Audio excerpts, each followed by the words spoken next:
नमस्कार। मैं ज्योतिषाचार्य एडी शास्त्री और आपके अपने YouTube चैनल नक्षत्र एस्ट्रो वर्ल्ड में मैं आप सभी का सादर अभिवादन करता हूं। दोस्तों, आज एक महत्वपूर्ण चर्चा को लेकर, एक महत्वपूर्ण विषय को लेकर मैं आपके सामने उपस्थित हुआ हूं और वो विषय है केंद्राधिपति दोष को लेकर। आपने अक्सर इस दोष का नाम सुना होगा। जब भी आपने अपनी कुंडली का अध्ययन करवाया होगा, विश्लेषण करवाया होगा, तो कई ज्योतिषियों के मुख से आपने इस शब्द का उपयोग सुना होगा, केंद्राधिपति दोष। अब यह केंद्राधिपति दोष होता क्या है? केंद्राधिपति दोष लगता किसको है? किस स्थिति में केंद्राधिपति दोष होता है? यह जानना हमारे लिए बहुत जरूरी है। दोस्तों, हमारी जन्म कुंडली में 4 भाव ऐसे हैं जो केंद्र भाव माने जाते हैं। लग्न भाव, चतुर्थ भाव, सप्तम भाव और दसम भाव, ये केंद्र भाव माने जाते हैं और ये भगवान विष्णु का स्थान माना जाता है। ठीक उसी प्रकार जन्म कुंडली के 3 त्रिकोण बनते हैं, लग्न भाव, पंचम भाव और नवम भाव। इन 3 त्रिकोणों को त्रिकोण भाव कहा जाता है और यह मां लक्ष्मी का स्थान माना जाता है। जब जन्म कुंडली में केंद्र और त्रिकोण के स्वामियों का आपस में संबंध बनता है, उस स्थिति में एक योग निर्मित होता है जिसे हम कहते हैं केंद्र त्रिकोण राजयोग। क्योंकि आज बात हो रही है केंद्राधिपति दोष को लेकर। अब जिनका नाम ही केंद्राधिपति हो, मतलब केंद्र का स्वामी, केंद्र का लॉर्ड, केंद्र का अधिपति, लग्न भाव, चतुर्थ भाव, सप्तम भाव और दसम भाव के स्वामी जब इन भावों में ही विराजमान होते हैं, उस स्थिति में उस ग्रह को केंद्राधिपति दोष लग जाता है। अब ऐसा नहीं कि केंद्राधिपति दोष जिस ग्रह को लग जाता है वो ग्रह हमेशा शुभ फल देना ही शुरू कर देता है, ऐसा कतई नहीं है। जिस ग्रह को केंद्राधिपति दोष लगता है वो ग्रह न्यूट्रल हो जाता है, वो अपनी शुभता को खो देता है। इसका मतलब यह कतई नहीं है कि वो हमेशा अशुभ प्रभाव दिखाना ही शुरू कर देता है। दोस्तों, इन 4 ग्रहों को, शुभ ग्रहों को ही केंद्राधिपति दोष लगता है। नैसर्गिक शुभ ग्रह को ही केंद्राधिपति दोष लगता है। अब नैसर्गिक शुभ ग्रह कौन है? नैसर्गिक शुभ ग्रहों में सबसे शुभ ग्रह है देवगुरु बृहस्पति, उनके बाद में है शुक्र, उनके बाद में है बुध और उनके बाद में है चंद्रमा। इन 4 ग्रहों को ही केंद्राधिपति दोष लगता है। लेकिन चंद्रमा और बुध के साथ एक अलग कंडीशन है। चंद्रमा जब पक्ष बली होते हैं, उस स्थिति में जब ये केंद्र भाव के स्वामी होकर के केंद्र भाव में ही विराजमान होते हैं, उस स्थिति में चंद्रमा को केंद्राधिपति दोष लगता है। अब पक्ष बली कैसे? शुक्ल पक्ष की अष्टमी से लेकर कृष्ण पक्ष की सप्तमी तक चंद्रमा पक्ष बली रहते हैं। उस स्थिति में चंद्रमा को केंद्राधिपति दोष लगता है। बुध के साथ एक ऐसी कंडीशन है, बुध केंद्र भाव के स्वामी बनकर के केंद्र भाव में जब वो अकेले ही विराजमान होते हैं या शुभ ग्रह के साथ विराजमान होते हैं, उस स्थिति में बुध को केंद्राधिपति दोष लगता है।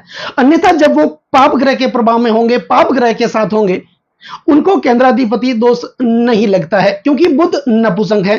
जिन ग्रह के साथ ये बैठते हैं वैसा ही गुणधर्म बुध अपना लेते हैं। तो दोस्तों, सबसे पहले लग्न भाव के स्वामी को केंद्राधिपति दोष नहीं लगता, क्योंकि लग्न भाव केंद्र भी है और त्रिकोण भी है।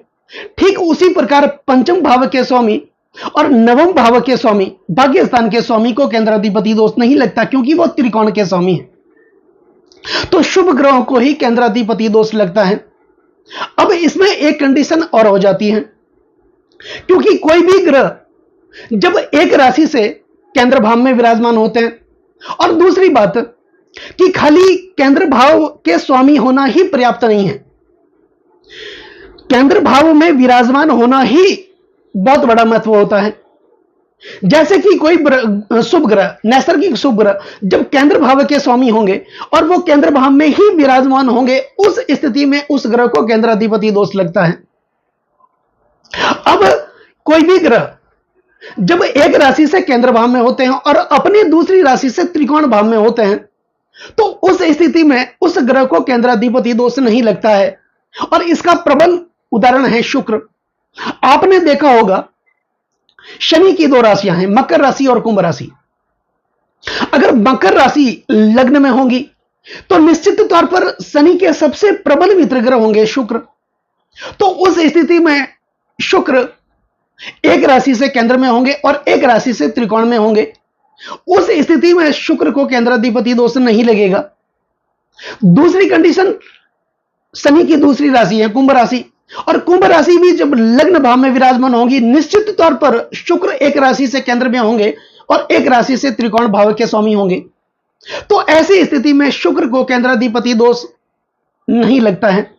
दूसरा, हमारे पास बहुत ज्यादा कमेंट्स आते हैं, बहुत ज्यादा लोग प्रश्न भी करते हैं कि केंद्र में जो भी शुभ ग्रह होते हैं उन ग्रहों को, और केंद्र के स्वामी भी बनते हैं, उन ग्रहों को केंद्राधिपति दोष लगता है। तो उस स्थिति में क्या होगा, जब वही ग्रह, शुभ ग्रह, जब केंद्र भाव के स्वामी बनकर के उसी भाव में विराजमान होंगे, तो क्या उस स्थिति में उस ग्रह को केंद्राधिपति दोष लगेगा? तो इसका हम उदाहरण समझ सकते हैं। जैसे कि देवगुरु बृहस्पति जब एक राशि से वो लग्न में होंगे तो स्वाभाविक है लग्नेश को तो केंद्राधिपति दोष लगता ही नहीं है। दूसरी बात कि बृहस्पति की दूसरी राशि भी केंद्र में होंगी, और बृहस्पति जब इसी राशि में विराजमान, इसी भाव में विराजमान होंगे, केंद्र के स्वामी बनकर के केंद्र भाव में उसी भाव में विराजमान होंगे, उस स्थिति में पंच महापुरुष राजयोग का निर्माण करेंगे, हंस नामक पंच महापुरुष राजयोग का निर्माण करेंगे। तो क्या उस स्थिति में देवगुरु बृहस्पति को केंद्राधिपति दोष लगेगा? तो केंद्राधिपति दोष होने के कारण भी या उसको लगता ही नहीं है, उसके अतिरिक्त बृहस्पति सबसे शुभ बन जाते हैं। ठीक उसी प्रकार एक उदाहरण बुध का हम ले सकते हैं। तो बुध जब केंद्र भाव के स्वामी होंगे और उसी भाव में विराजमान होंगे, तो जब कोई भी केंद्र भाव का स्वामी केंद्र भाव में उसी भाव में विराजमान होता है तो पंच महापुरुष राजयोग का निर्माण करता है। तो बुध यहां पर भद्र नामक पंच पुरुष राजयोग का निर्माण करेंगे। तो क्या उस स्थिति में बुध को केंद्राधिपति दोष लगेगा? ठीक है, उसी प्रकार एक और उदाहरण हम शुक्र का ले सकते हैं। शुक्र अगर केंद्र भाव में विराजमान होंगे और केंद्र भाव के स्वामी बनकर के विराजमान होंगे और उसी भाव में विराजमान होंगे, तो उस स्थिति में शुक्र मालवीय नामक पंच महापुरुष योग का निर्माण करेंगे। तो क्या उस स्थिति में शुक्र को केंद्राधिपति दोष लगेगा? उस स्थिति में इन ग्रहों को केंद्राधिपति दोष नहीं लगता है, क्योंकि वो ग्रह जब केंद्र भाव में अपनी ही राशि में विराजमान होते हैं, उस स्थिति में उनको केंद्राधिपति दोष नहीं लगता है। अब दूसरी बात कि कोई भी ग्रह जब एक राशि से लग्न में होता है और दूसरी राशि से और कोई भाव में विराजमान होगा, जैसे कि पंचमहापुरुष योग का तो मैंने आपको बता ही दिया, इसका सटीक उदाहरण। अब एक राशि से कोई ग्रह केंद्र भाव में, शुभ ग्रह केंद्र भाव में होंगे, शुक्र, बृहस्पति, चंद्रमा और बुध एक राशि से केंद्र भाव में होंगे, और दूसरी राशि से वही ग्रह जब त्रिकोण भाव में होंगे, तो उस स्थिति में वो ग्रह शुभ फल प्रदान करेंगे, क्योंकि केंद्र के स्वामी है, साथ में दूसरी राशि से वो त्रिकोण के स्वामी है, तो उस ग्रह को केंद्राधिपति दोष लगता ही नहीं है। तो उस स्थिति में वो शुभ फल प्रदान करना शुरू कर देंगे।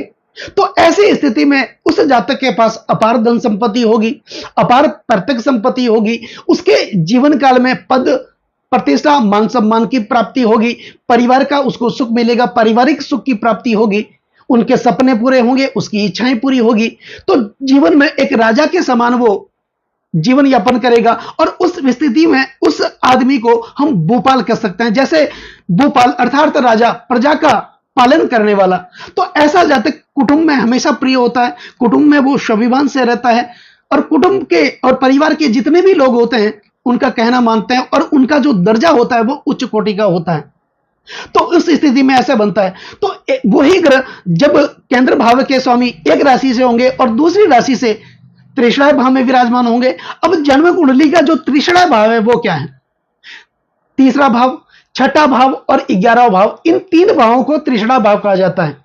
तो एक राशि से कोई भी शुभ ग्रह जब केंद्र भाव के स्वामी होंगे और दूसरी राशि से त्रिशणा भाव के स्वामी होंगे, ऐसा ग्रह कभी भी शुभ फल नहीं दे सकता, वो हमेशा अशुभ प्रभाव ही दिखाना शुरू कर देता है। तो ऐसी स्थिति में उस ग्रह का रत्न पहनने से, उस ग्रह से संबंधित कुछ उपाय करने से उस ग्रह की अशुभता को कम किया जा सकता है।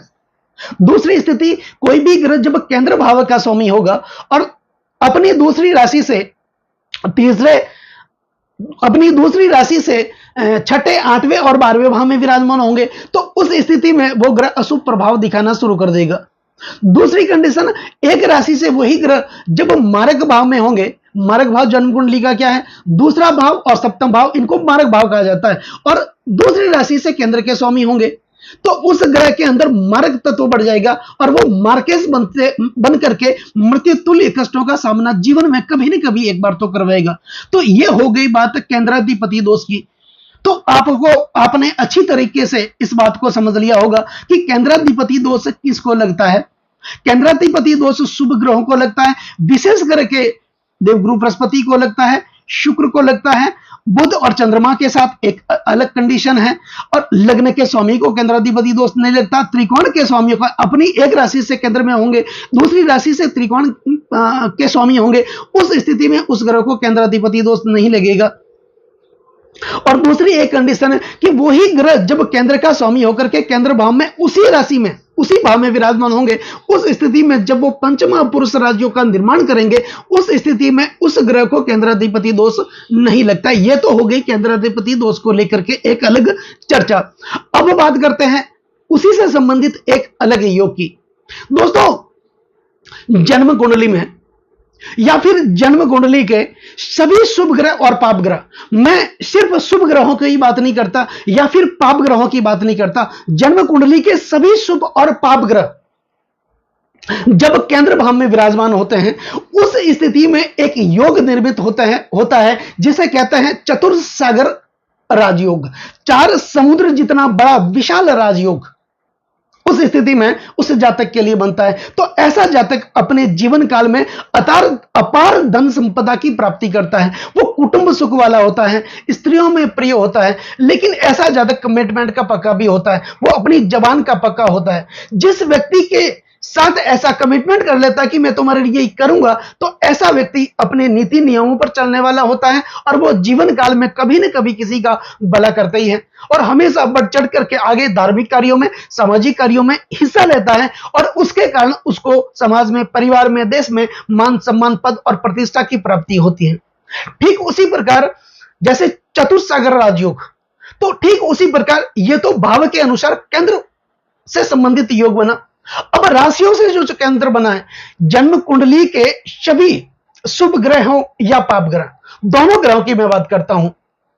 जन्म कुंडली में मेष राशि में, कर्क राशि में, तुला राशि में या मकर राशि में विराजमान होंगे, ये सभी ग्रह, शुभ या पाप ग्रह सभी ग्रह, उस स्थिति में परस चतुर्सागर राजयोग का निर्माण होगा।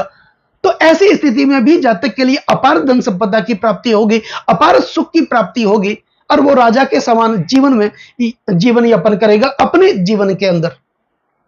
दूसरा, इसके विपरीत एक और योग बनता है केंद्र से संबंधित ही। जन्म कुंडली के सभी पाप ग्रह, मैं अब शुभ ग्रहों की बात नहीं करता, जन्म कुंडली के सभी पाप ग्रह जब केंद्र भाव में विराजमान होते हैं, या फिर जन्म कुंडली के सभी पाप ग्रह जन्म कुंडली के छठे, 8वें और 12वें भाव में विराजमान होते हैं, उस स्थिति में एक योग निर्मित होता है जिसे कहते हैं दरिद्र योग। ऐसे व्यक्ति को अपने जीवन काल में भोजन के लिए भी प्रताड़ित होना पड़ता है। कर्जों का बोझ हमेशा उसको सताए रहता है, कर्जा उतरने का नाम ही नहीं लेता। 10 रुपए का कर्जा उस स्थिति में आदमी उतारने की कोशिश करता है तो 20 रुपए का कर्ज तैयार खड़ा रहता है।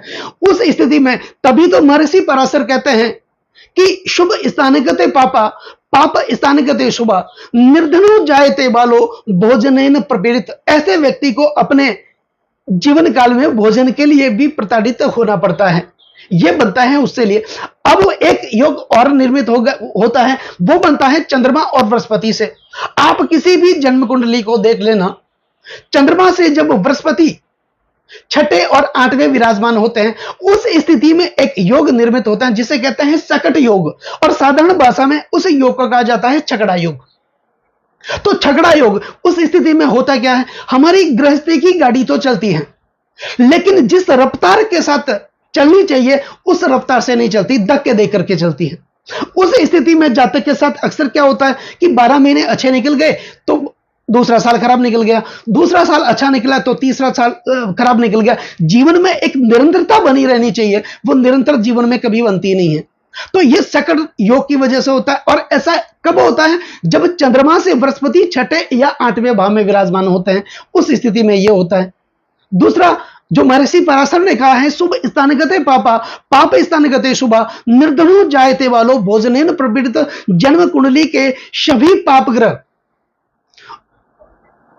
केंद्र भाव में विराजमान होंगे, लग्न भाव में, चतुर्थ भाव में, सप्तम भाव में या दसम भाव में विराजमान होंगे, या जन्म कुंडली के सभी शुभ ग्रह पाप भाव में विराजमान होंगे, छठे भाव में, आठवें भाव में और द्वादश भाव में विराजमान होंगे। उस स्थिति में इस प्रकार का कष्टों का सामना जीवन काल में देखना पड़ता है। तो दोस्तों, कैसा लगा ये वीडियो आपको अच्छा लगा हो, मेरा समझाना आपको सार्थक लगा हो, तो इस वीडियो को आप आगे से आगे शेयर जरूर करें।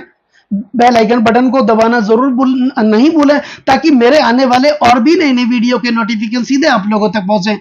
और कमेंट्स और एक लाइक करना जरूर भूलें, क्योंकि आपका एक लाइक और एक कमेंट्स मेरे अंदर बहुत ज्यादा आत्मविश्वास भर देता है। नमस्कार दोस्तों।